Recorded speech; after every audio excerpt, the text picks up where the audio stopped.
दोस्तों आज पेश है ट्विंकल।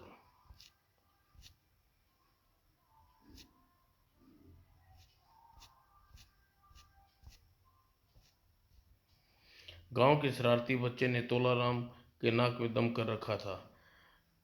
अमर अक्सर आम चुराने उसके बगीचे में घुस जाते। फिर ठहरो, बदमाशों भी बताता हूँ।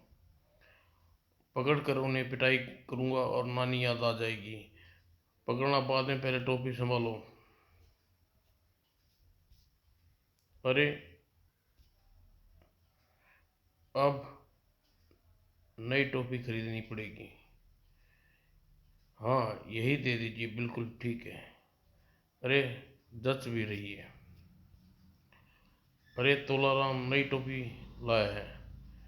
एक मज़ेदार तरकीब सूझी है। खुसर खुसर खुसर, वाह। एक बड़ी टोपी चाहिए, सबसे बड़ी। यह लो।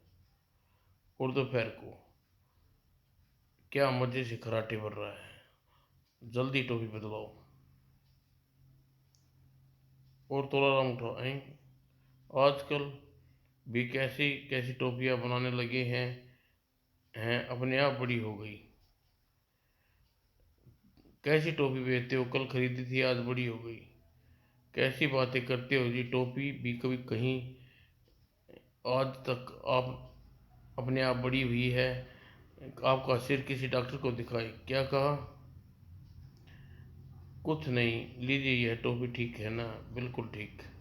अगले दिन अब शुरू होता है हमारी तरकीब का दूसरा हिस्सा। और फिर यह टोपी बिना धोए अपने आप सिकुड़ कर छोटी हो गई। मेरी टोपी टोपियों में नहीं, तुम्हारी खोपड़ी में कुछ गड़बड़ है। चलो फुटो यहाँ से। सिस, यह ठीक कहता है। टोपियाँ दाने दान थोड़ी होती है, वे घट जा सकती हैं। ये जरूर मेरे सिर में गड़बड़ है, वरना कभी छोटा और कभी बड़ा कैसे हो सकता है, हे भगवान। और फौरन शहर जाकर इसका इलाज करवाता हूँ। थोड़ी हवा भी बदल जाएगी, जीजा जी से मिल भी आऊँगा। और बच्चे मौत हो गई।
चोर की दाढ़ी में तिनका। बाकेलाल को फल बहुत भाते थे। आम्बों का वह दीवाना था। एक दिन, आम का रसीला होगा। छी, रह गया, फिर कोशिश करता हूँ। और सिर दी मिल गया। ओह गंदा हो गया, अब क्या करूँ?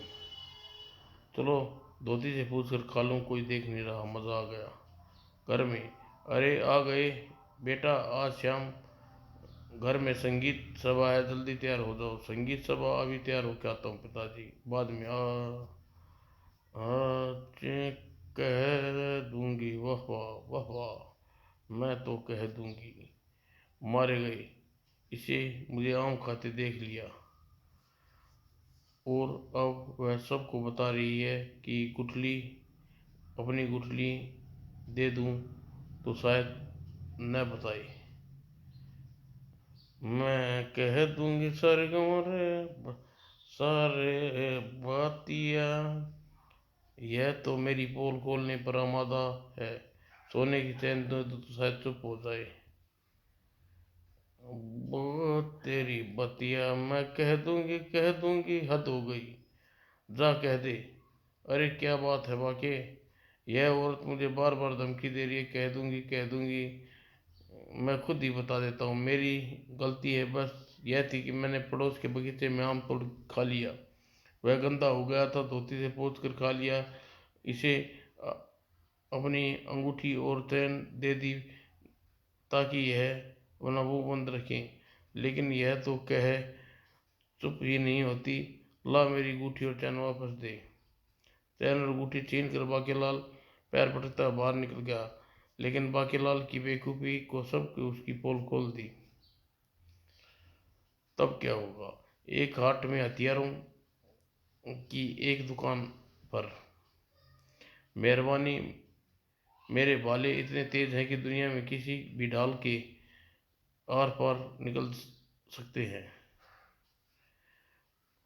और अब मेरी ढालों पर नजर डालिए, कोई भाला इसे नहीं छेड़ सकता। मगर अभी अभी तुम कह रहे थे तुम्हारी भाले हर ढाल को पार निकल सकते हैं। अगर दोनों का आमना सामना हो जाए तो क्या होगा? हा हा हा हा हा। और बलराम धोबी अपने गधे को घसीटता ले जा रहा था। घर जल्दी पहुंचना है गधे, जल्दी चल मूर्ख। बेचारा तेजी से चलने की भरकम कोशिश करता रहा। फिर भी क्यों मारते हो? क्यों न मारूं? यह मेरा गधा है, इसके साथ जो मर्जी चाहे सो करूं। सटाक।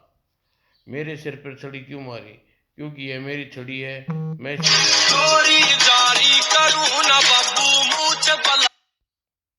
इसके साथ जो चाहे करूं। बात बलराम की समझ में आ गई और वह गधे के साथ बेतरतीब से पेश नहीं आया। रघु, ये लोग पार्टी में जा रहे हैं, खूब केक मिठाई उड़ाएंगे वहां। तुम क्या पार्टी में चल रहे हो? बिल्कुल। आखिर निखेला मेरा दोस्त है। निखेला पर जन्मदिन तो अशोक का है, वह तुम्हारा दोस्त नहीं है। तो क्या हुआ, पार्टी के बाद हो जाएगा। क्या फर्क पड़ता है? किसी गांव में एक कंजूस जमींदार रहता था। एक दिन जब वह घर में एक दिन जब वह घर सभा में जा रहा था, मालिक, क्या इन फटे पुराने कपड़ों को में वहां जाना ठीक रहेगा? क्या फर्क पड़ता है, गांव में सब लोग जानते हैं मैं कितना अमीर हूँ। सभा में, देखो जमींदार साहब हमेशा की तरह फटे कपड़े में, हाँ बड़े कंजूस है। कुछ दिन बाद, जरा मेरा थैला लाना, शहर जा रहा हूँ, थोड़ा काम है। मगर मालिक, इतने फटे कपड़े में शहर जाओगे? क्या फर्क पड़ता है, शहर में किसी को क्या मालूम कि मैं कितना अमीर हूँ। चालाक भिखारी। लाला जी, आप बटुआ गिर तो नहीं गया? नहीं तो यह रहा। बहुत अच्छे, तो फिर गरीब को कुछ पैसे दे दीजिए।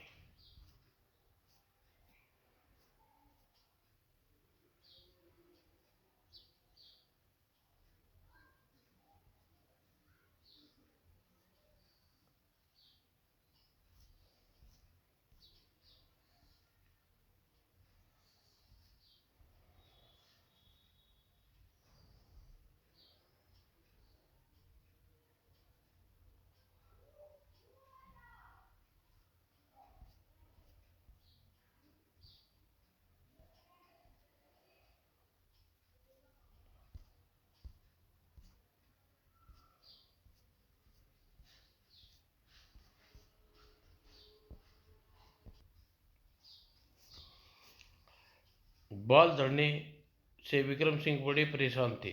जीतू मेरे जिगरी दोस्त, अब तुम ही बताओ उपाय क्या हुआ। देखो न, मैं गंजा होता जा रहा हूँ, अभी मेरी उम्र ही क्या है। घबराओ नहीं, मैं कोई दवाई ढूंढता हूँ। गंजापन दूर करने की कोई दवाई है आपके पास? नहीं भाई साहब, मैं खुद अपना इलाज न कर लेता। डॉक्टर, गंजेपन की दूर करने की कोई दवा बताओ। ऐसी दवाई आज तक तो नहीं बनी, इसलिए तुम्हारा दोस्त अब गंजा ही रहेगा। परेशान जीतू भी सारे शहर में दवाई ढूंढता रहा। तुम्हें गंजा दूर करने की दवाई चाहिए? जी हाँ। जब तक कहीं नहीं मिल जा, बड़ी मुश्किल है। जीतू आदमी को सारी बात बताई। अरे भाई, मेरे पास गंजा पर दूर करने की एक जोरदार इलाज है तो सही। सच? बिल्कुल सच। जरा खाना खाने जा रहा हूँ, अगर तुम कभी फुर्सत में हो तो आओ। मेरे पास मेरे पास मेरे साथ मेरे दोस्त के यहाँ चलिए, वहीं खा लीजिएगा। बूढ़ा आदमी मान गया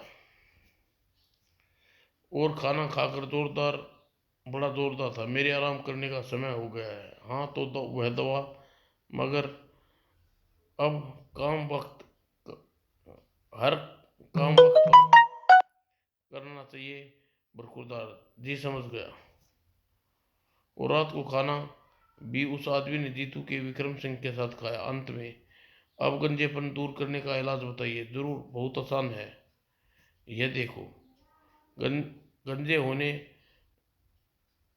लगो तो पगड़ी पहनना शुरू कर दो बस। देखा, देखो बेटा, कुछ बातें ऐसी होती हैं जिन पर इंसान का जोर नहीं चलता। पैसे सभी कुछ खरीदा जा सकता है, लेकिन अपनी कमजोरियों पर काबू पाना चाहिए, ताकि कोई तुम्हारी कमजोरी का फायदा ना उठा सके, जैसे आज मैंने उठाया।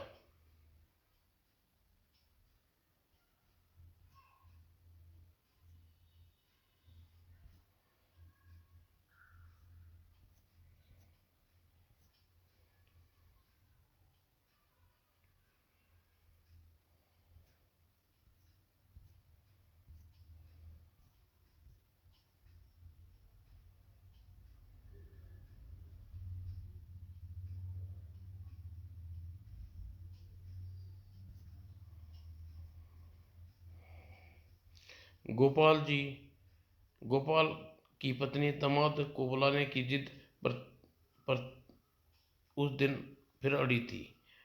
कितनी बार कहूँ कि उन्हें दावत पर बुला लाओ, तुम उस सुनते ही नहीं। खैर, सुबह ही तो कहा था तुमने, तो क्या अब पूरे हफ्ते रटूंगी? तुम बुलाओगे? अच्छा, जा रहा हूँ। और थोड़ी देर बाद, अभी तक नहीं गए? अब तो जाना ही पड़ेगा। इस बार कुछ ऐसा करूँगा कि दामाद जी हर तीसरे चौथे दिन न बुलाए।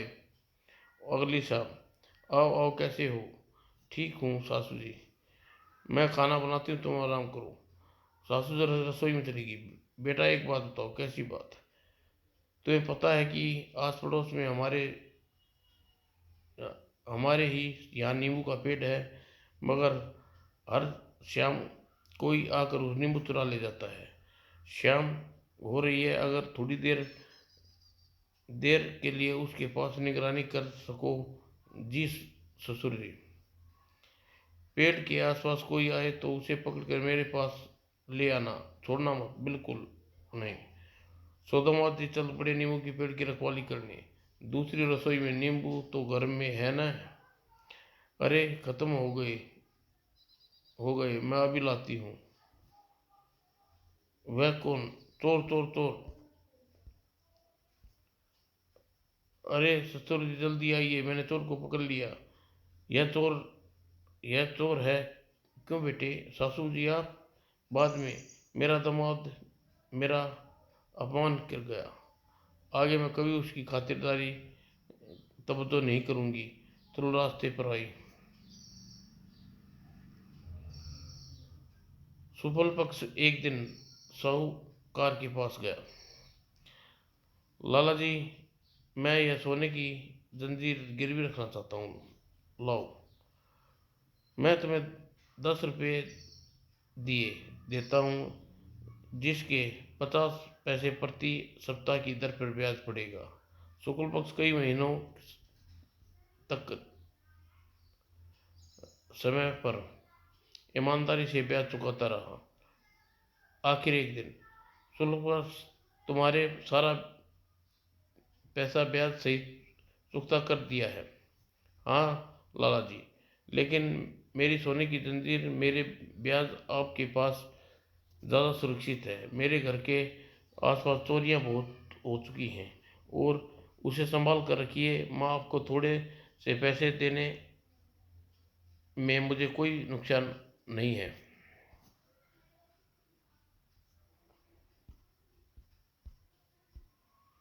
एक दिन अदालत में तुम्हें 7 हफ्तों की कठोर कारावास की सजा दी जाती है, लेकिन मिलाड, मेरे मुवक्किल का नहीं दोष, उसका हाथ का है, उसके हाथ का है। जब मुद्दई की खिड़की खुली, देखी तो इसके हाथ ने बढ़कर गहने उठा लिए। इसलिए मुवक्किल को नहीं, उस उसके हाथों को सजा मिलनी चाहिए। अपने आप को होशियार समझता है। ठीक है, उस उससे कहो कि अपने बाएं हाथ दे दे, हम उसे सजा दे देंगे। यह लीजिए माय लॉर्ड, मेरा मुक्कुल का बायां हाथ नकली है। चोर के सरमोर। एक आदमी भीड़ भरे रेल से डिब्बे में चढ़ा। तिल रखने की जगह नहीं, खड़े खड़े ही जाना होगा। अरे वाह, खाली सीट। माफ कीजिए, थैला आपका है? नहीं, मेरे दोस्त का है। एतराज नहीं हो तो इसे मैं ऊपर रख दूं? नहीं, मेरा दोस्त आने वाला है। जब तक नहीं आता बैग यहीं रहने दो। तभी ट्रेन तभी ट्रेन चल दी। अरे मेरा थैला, थैला बाहर क्यों फेंका? आपका दोस्त गाड़ी में नहीं आ सका तो उसके थैले को भी उसके पास रहना चाहिए ना। अगर यह पेड़ अगर इस पेड़ को इधर वाला हिस्सा जमीन में लगा होता तो यहाँ प्रकृति पुल बन जाता। ओह, कितना अच्छा होता ना। लेकिन प्रकृति ने जो किया वह मैं कर सकता हूँ। कैसे? इस पेड़ को झुकाकर। पता नहीं, नहीं, मेरे बोझ से पेड़ झुकेगा? डूब डूब, तुम कोशिश करो और मेरे भार से पेड़ झुक जाएगा। हाँ, झुक गया। डूब डूब, तुम अपनी पूंछ दबाए रहो, मैं झाड़ियों में छुप जाऊं। जब कोई जानवर दौड़ कर दौड़ा कर लाता हूँ, जैसे ही वह पुल पार करेगा तुम उसे दबोच लेना। तुम बड़े अक्लमंद हो चमचक। तुम दोनों को कभी नहीं सुधरोगे कच्छू। खुसर फुसर खुसर फुसर। और तभी कालिया। अरे चीकू मिचू, तुमने ही सुन रहा था, तुम्हें ढूंढ रहा था। सिर दी। और डूडू, तैयार हो जाओ, चीकू मिचू आ रहे हैं। ए, ये आवाज कैसी? चम चंपक पानी में गिर गया क्या?